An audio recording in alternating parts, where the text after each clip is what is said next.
기납적 정의. 기납적이 뭐냐 이 말이야. 이게 기납법이라고 해도 괜찮은데요. 알았죠?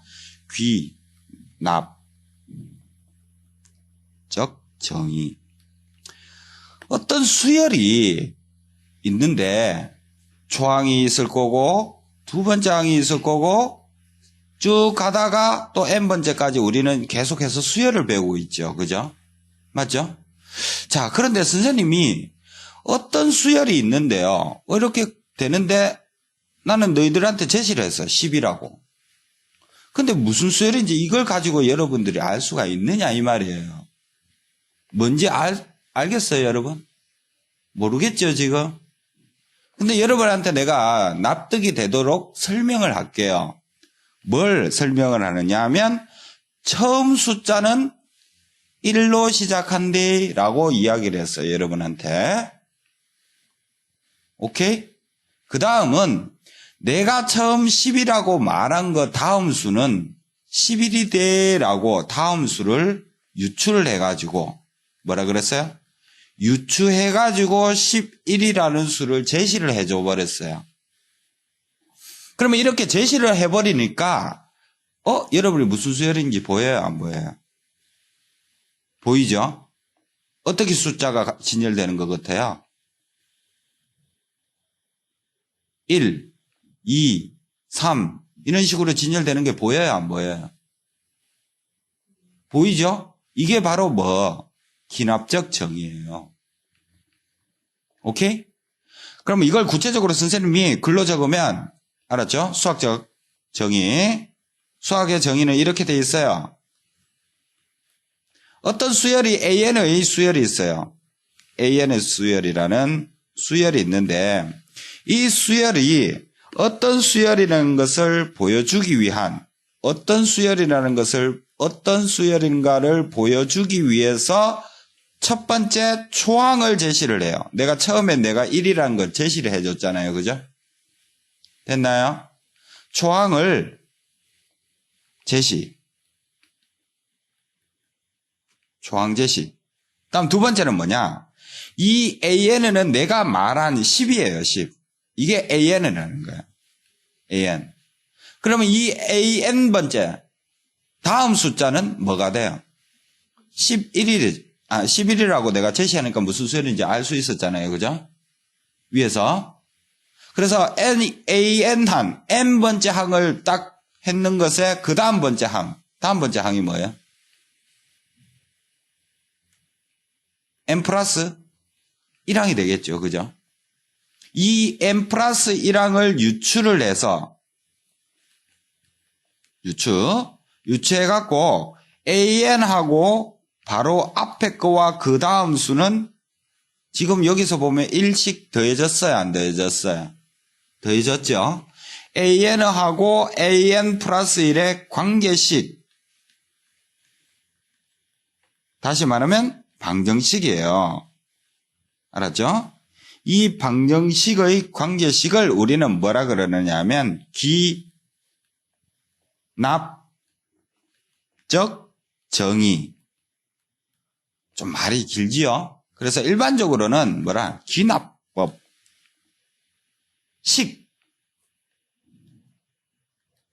기납법식. 이렇게도 말을 해요. 알았죠? 조금 더 다른 말로는 뭐라고 이야기를 하느냐면 점화식이라고 대부분 이야기를 해요. 점화식. 이 점화식 단어를 조금 알아두는 게 낫는데요. 여러분 봐요. 점화라는 말은 여러분 많이 들어봤죠? 예? 어떨 때 점화를 해요? 불을 키우기 위해서 가장 기본적인 게 불씨 아닙니까? 그죠? 불씨를 탁탁 키우는 것을 점화라 한다 그러죠. 그죠? 맞나요? 큰 불이 있다는 거예요. 큰 불이 있는데 그걸 이렇게 불 모티브가 딱딱딱 라이터나 아니면은 기타 점화를 해가 큰 불을 만들잖아요. 그죠? 오케이? 그때 우리는 점화라는 말을 써요. 그래서 수열에서 이게 큰 불이에요. 수열 쭉 진열되는 것이 수열되는 이 큰 것이 뭐냐 하면 불이라고 보면 돼요. 큰 불이에요. 그것을 어떻게? 식을 나타내는 거예요. N번째와 n 플러스 1항의 관계식. 자, 저맛이 뭐라고요? 바로 위에 있는 거. an하고 n 플러스 1항의 관계식을 우리는 뭐라 그런다? 점화식이라고 그래요. 다 같은 말인데요. 여러분 좀 일반적으로는 점화식이라고 말을 하고 또는 수학적 정의는 기납적 정의라고 말을 해요. 근데 일반적으로는 전부 다 점화식이라고 합니다. 그 점화식을 가지고 우리는 어떤 수열이라는 것을 끄집어내는 거예요. 돼요? 그걸 이제 조금 더 구체적으로 이제 배우게 되는데요. 자, 뭐를 적느냐 하면 점화식 종류를 배웁니다. 점화식 종류를 배우는데 우리가 지금 자 한번 보세요. 배운 수열은 제일 처음에 뭔 수열을 배웠나요? 등차 수열 배웠잖아요. 그죠? 등차 수열 배웠어요. 등차 수열. 그러면 등차 수열은 정의가 뭐예요? 정의. 뒤에 항에서 앞에 항을 뺀 것이 뭐가 만들어지죠? 공차 D가 만들어지죠. A1항, A2항 이런 식으로 가는데 AN항이 있을 거고 그 다음은 내가 AN 플러스 1입니다. 알았어요? 그럼 나는 결국 이 두 개의 무슨 식을 끄집어내는 게 점화식이라고 이야기를 했느냐 하면 관계식을 끄집어내는 거예요. 그러면 등차 수열은 뒤에 항에서 뒤에 항이 AN 플러스 1이니까 여기 항에서 앞에 항을 빼게 되면 뭐가 만들어진다고요? 공차 D가 만들어지죠. 그죠? 이 공차 D는 상수죠. 상수. 이 상수라는 거 잘 적어 놓으세요. 여기. 이게 등차수열 점화식이에요.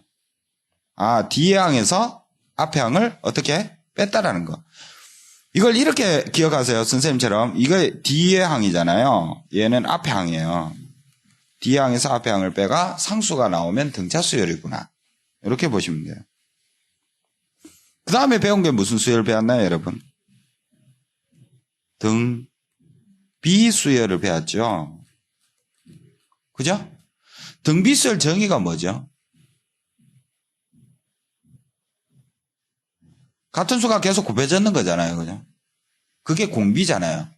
그럼 공비는 어떻게 끄집어내요? 뒤에 항에서 어떻게 하면 돼요? 앞에 항을 나눠버리 보면 되겠죠. 그게 R인데요. 이게 공비잖아요. 이것 또한 상수예요. 상수. 상수가 뭔지는 알죠, 여러분? 숫자라는 말입니다. 됩니까? 이거 두 개 봤잖아요, 이게. 이게 바로 여러분들이, 점화식인 거예요, 점화식. 수열이 어떤 단위로 이루어졌다라는 거. 알았죠? 다음, 세 번째. 세 번째는 등차 중앙을 이용하면 돼요. 등차 중앙이 뭐라 그러던가요, 여러분? 등차 중앙? 중앙의 몇 배는? 두 배는 양끝의 합이잖아요, 그죠? 선생님, 그러면 점화식 구도가 AN 플러스 1이면은 그 전항은 뭐가 될까, 여기서? AN 앞에 있는 항. AN 마이너스 1, 요거 될 거 아니에요, 그죠? 그래서 요 세 개의 관계식을 우리는 등차 중앙을 이용하면 돼요. 중앙의 몇 배는? 두 배는. 2AN은 양끝에 뭐가 된다? 합이 된다. 이렇게. 이렇게 딱 보면, 중앙항은, 요거 선생님 밑에 빨간색 한글로 적을게요. 중앙항은 양끝의 합이다. 이게 바로 등차 중앙이구나. 그러면 등차 중앙 이런 식만 보이더라도 이게 무슨 수열인가가 딱 보이겠죠. 무슨 수열이 될까요, 결국? 등차 수열이 되는 거예요. 이렇게. 등차 중앙도 맨 등차 수열 아닙니까? 그죠? 따라옵니까? 다음. 그러면 등차 중앙 했으니까 다음 뭔 중앙 할까요, 선생님? 등비 중앙 이제 적어 나가면 됩니다. 네 번째. 등비 중앙 한번 적어 볼까요? 등비 중앙이 뭐예요? 등비 중앙. 중앙에 어떻게 한 것은? 제곱한 것은? AN을 제곱한 것은? 양끝에 뭐가 된다? 곱이 된다. 이렇게 적히죠. 그러면 요 관계식이 딱 보이면 아 등비중앙이구나라고 기억을 하면 돼요. 그럼 등비중앙이 딱 보이면 결국 무슨 수열이다라고 넘어가면 돼요? 등비수열이다. 이렇게 넘어가면 되는 거예요. 아시겠어요? 그래서 요 몇 가지 패턴? 4가지가 기본되는 점화식이에요. 알았죠? 됐나요? 그래서 기납법 정의에서 점화식의 1, 기본식 적어놓으세요. 기본되는 거예요. 이거 다음에 이제 다음 페이지로 바로 또 마인드맵 할 건데 응용하는 거 갈 거예요. 알았죠? 응용 갈 거니까 여기까지 일단 필기를 해놓으세요. 됐습니까?